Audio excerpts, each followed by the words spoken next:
নমস্কাৰ, বৰ্তমান আমি উপস্থিত আছোঁ দক্ষিণ কামৰূপৰ ছয়গাঁৱত আৰু মই আপোনালোকক দেখুৱাব ওলাইছোঁ মহোহৰ এটা দৃশ্য। মহোৎসৱ দেখিবলৈ অনুৰোধ জনাইছোঁ। এয়া হ'ল নামনি অসমৰ যি মহোহ উৎসৱ, এই মহোহ উৎসৱৰ এটা যি পৰম্পৰা, এই পৰম্পৰা কেনেকৈ তেওঁলোকে ইয়াতে উদযাপন কৰিছে মই দেখুৱাবলৈ চেষ্টা কৰিছোঁ। মহোদীপ আহিবলৈ চেষ্টা কৰিছোঁ। এয়া হ'ল নামনি অসমৰ এটা অতি পুৰণি পৰম্পৰা মহোহ উৎসৱ। এই উৎসৱ আমি আপোনালোকক দেখাবলৈ চেষ্টা কৰিছোঁ। এয়া হ'ল আঘোণ মাহৰ পূৰ্ণিমাৰ দিনা নামনি অসমৰ ঘৰে ঘৰে গৈ এই উৎসৱটো পালন কৰে। লোকবিশ্বাস আজিৰ পৰা যি মহ দাহ যিবিলাক আছে সেইবিলাক লাহে লাহে ইয়াৰ পৰা নাইকিয়া হ'ব। এইটো এটা পৰম্পৰা। এয়া হ'ল মহোহ উৎসৱৰ দৃশ্যাৱলী মই দেখাবলৈ চেষ্টা কৰিছোঁ। এতিয়া মই এই পৰম্পৰাৰ বিষয়ে কথা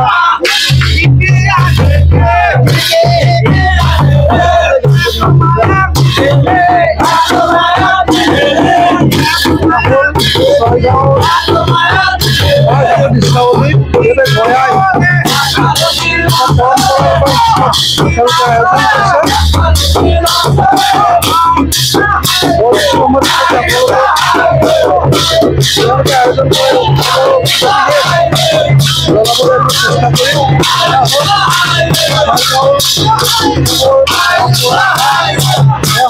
নামনি অসমৰ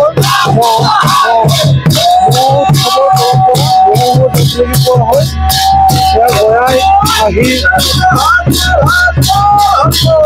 গাঁৱৰ ব্যক্তিসকলে আহি ঘৰে ঘৰে মহোহ উৎসৱ তেওঁলোকে পালন কৰিছে।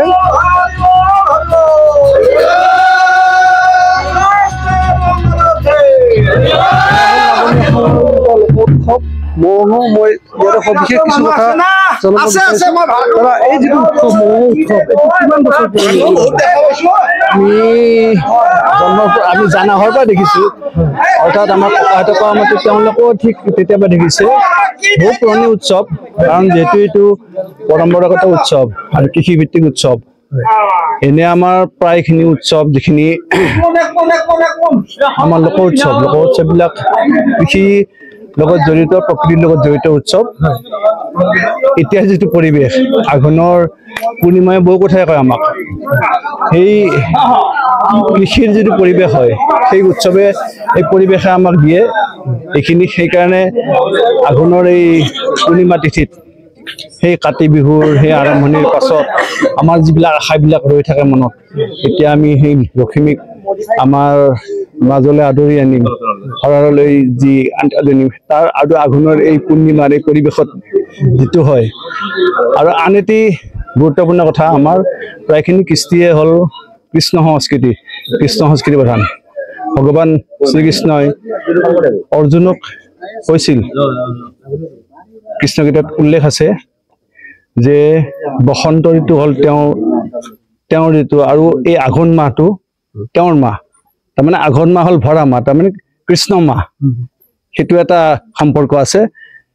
আৰু সেই সম্পৰ্কৰে আঁত ধৰি হয়তো আমাৰ এই যিটো ভৰা মাহত খেতি পথাৰত যেতিয়া ভৰি থাকে, সোণোৱালী হৈ থাকে, আৰু সেই সম্পৰ্কতে আমাৰ বহুত যুগ ধৰি আমি যেনেকে জনা হোৱাৰ পৰা দেখিছোঁ, ককায়ো কৈছে যে তেওঁলোকে জনা হোৱাৰ পৰা দেখিছে। তাৰমানে আমি দেখকে আমি 150 বছৰ পায়ে গ'লো, তাৰ আগত আৰু কিমান বছৰৰ পৰা চলি আছে।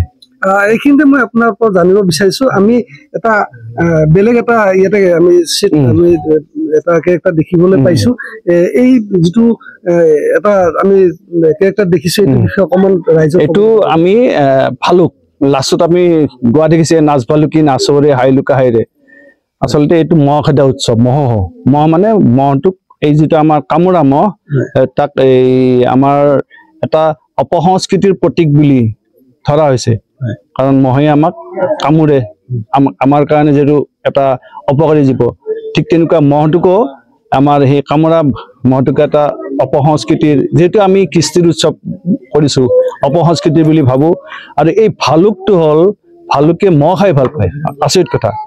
ভালুকটোক সেইকাৰণে হয়তো তেতিয়াৰ পৰাই এটা ভালুক ৰূপত সজায় আৰু গুৰুত্বপূৰ্ণ দিশটো হ'ল এই যিখিনি ইয়াতে কল খেৰুৱা লগোৱা হৈছে এটি এটা এই যে আধ্যাত্মিক উৎসৱ তাৰ এটি এটা ডাঙৰ চিনাকি ৰাইজটো আটাই মানে পবিত্ৰ হৈ আহে এই ভালুকৰ যিখিনি এই কল খেৰুৱাখিনি পেলাই নিদিয়ে এইখিনি ধুনীয়াকৈ নামঘৰত বা কাৰোবাৰ ঘৰত ভঁৰালত বান্ধি থৈ দিয়ে আৰু এই কল খেৰুৱাখিনি যেতিয়া আমাৰ ভেলাঘৰ বান্ধে ভেলাঘৰ বান্ধা অৱস্থাত ভেলাঘৰত সাধাৰণতে কল খেৰুৱা আপোনালোকে দেখে মানে বহুখিনি বানা হয় তাৰ ভিতৰত এই কল খেৰুৱাখিনি তাত লগায় এই যিটো এটা মানে আমাৰ যেহেতু মাঘ বিহু এটা আধ্যাত্মিক উৎসৱ সেইকাৰণে এই প্ৰতীক ৰূপত লৈ ভালুক এনেদৰে নচোৱা হয় ভালুকে মহ খাইছিল সেইটো এটা আমাৰ যেন আমি যিটো যুঁজ দিছোঁ অপসংস্কৃতিৰ বিৰুদ্ধে মহ খেদা ভালুকে আমাক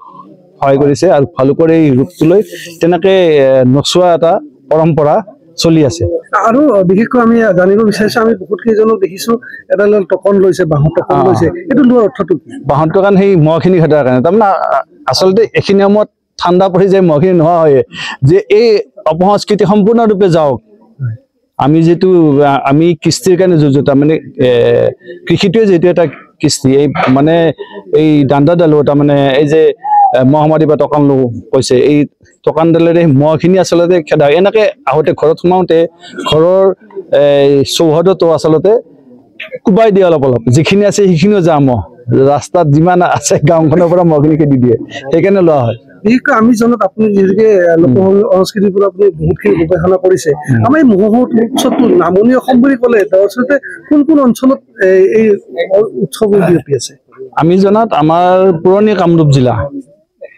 এই দক্ষিণ কামৰূপ নলবাৰী পাঠশালা এইপিনে দৰং এইখিনিত আমি চৰ্চা হোৱাটো জানিব পাৰোঁ বেলেগৰ আছে যদি নাজানো নে দক্ষিণ কামৰূপ উত্তৰ কামৰূপ বৰপেটা জিলা বৰ্তমানৰ বজালী জিলা আৰু দৰং জিলা এইখিনিত আছে যিহেতুকে আজি নৱপ্ৰজন্মই কিছুমান উৎসৱ পাহৰি গৈছে আমাৰ পাশ্চাত্যৰ কিছুমান উৎসৱ আঁকোৱালি লৈছে এগৰাকী লোক সংস্কৃতিৰ গৱেষক হিচাপে আপুনি নৱপ্ৰজন্মৰ প্ৰতি শেষত কি আহ্বান জনাব আহ্বানটো আমি যদি আমাক জীয়াই ৰাখিব বিচাৰোঁ পৃথিৱীত উচ্চশিৰে আমি থাকিব বিচাৰোঁ আমি আমাৰ কৃষ্টি সংস্কৃতিখিনিক জানিবই লাগিব আৰু এইখিনি চৰ্চা কৰিবই লাগিব অন্য এটা সংস্কৃতি শিকি আমি আমাক পৰিচয় কৰাই দিব নোৱাৰোঁ আমাৰ যিটো নিজা সংস্কৃতি আছে সেই সংস্কৃতিখিনি প্ৰতিখন গাঁৱতে আছে আৰু জীয়াই নথকা নহয় যিখন গাঁৱত জন্মিছে তেওঁৰ যুগ যুগ ধৰি থকা কৃষ্টিখিনি কালচাৰখিনি তেওঁলোকৰ ব্লাডত তেওঁলোকৰ গাঁওখনৰ প্ৰকৃতিত আছে মাত্ৰ কোনোবা এটাক বেজি দি মানে পিনআপ কৰিব লাগে বেলটো বজাব লাগে সেইখিনি আমাৰ কৰণীয় আছে আৰু সেইকাৰণে আমাৰ আমিও এতিয়া যিমানখিনি পাৰোঁ শিশুসকলক লৈ এই কৃষ্টিটো যাতে জীয়াই থাকে তাৰ কাৰণে চৰ্চা কৰি আছোঁ কাৰণ সমস্যা হৈছে আপুনি কোৱাৰ দৰে এতিয়া প্ৰায় হেড হৈ যাব ধৰিছে কৃষ্টিটো আৰু ভৱিষ্যত প্ৰজন্মই অন্ততঃ নিজক যাতে পৃথিৱীত চিনাকি কৰাই দিব পাৰে জাতিটোক নিজৰ গাঁওখনক নিজৰ অঞ্চলটোক এই চৰ্চাখিনি কৰিলে তেওঁলোকক মানসিকভাৱে উৎসাহিত হ'ব আৰু শাৰীৰিকভাৱেও বল পাব মানে এই ট্ৰেডিশ্যনেল কালচাৰখিনিত ফক কালচাৰত শাৰীৰিক কথাখিনি বৰ গুৰুত্বপূৰ্ণ ধৰণে জড়িত হৈ আছে ধন্যবাদ হয় এয়া আছিল নামনি অসমৰ এটা উৎসৱ মহোহো উৎসৱ মহোহো উৎসৱৰ বিষয়ে আপোনালোকক এগৰাকী আমাৰ গৱেষক ব্যক্তিয়ে আপোনালোকক সবিশেষ জনালে সুকুমাৰ মেধি ডাঙৰীয়া আৰু আশা কৰোঁ অনাগত সময়ত আমি তেখেতৰ পৰা আৰু ভালে সংখ্যক আমি কথা আমি আপোনালোকক জনাবলৈ পাম আৰু এইখিনিকৈ আমি প্ৰাপ্তবৰ্গ মেলাই দিছোঁ ধন্যবাদ mobile plus physiotherapy wellness and rehabilitation centre দক্ষিণ কামৰূপৰ ব্যৱসায়িক প্ৰাণকেন্দ্ৰ বিজয়নগৰৰ লগতে VIP চক আৰু গুৱাহাটী মালিগাঁও পাণ্ডৱনগৰত থকা তিনিওখন ক্লিনিক বৰ্তমান প্ৰায় 20 বছৰৰ অভিজ্ঞতা পুষ্ট তথা এতিয়ালৈকে প্ৰায় 40,000 ৰোগীক সুস্থ কৰি তোলা ডক্টৰ পল্লৱীনাথৰ তত্ত্বাৱধানত চলি আছে এই ফিজিঅ'থেৰাপি চেণ্টাৰ তিনিটাত বৰ্তমান অভিজ্ঞ ডক্টৰৰ দ্বাৰা যিকোনো জটিল ফিজিঅ'থেৰাপি চিকিৎসাৰ লগতে যিকোনো ৰোগীৰ ঘৰলৈ গৈ চিকিৎসা সেৱাৰ সুব্যৱস্থাও ৰাখিছে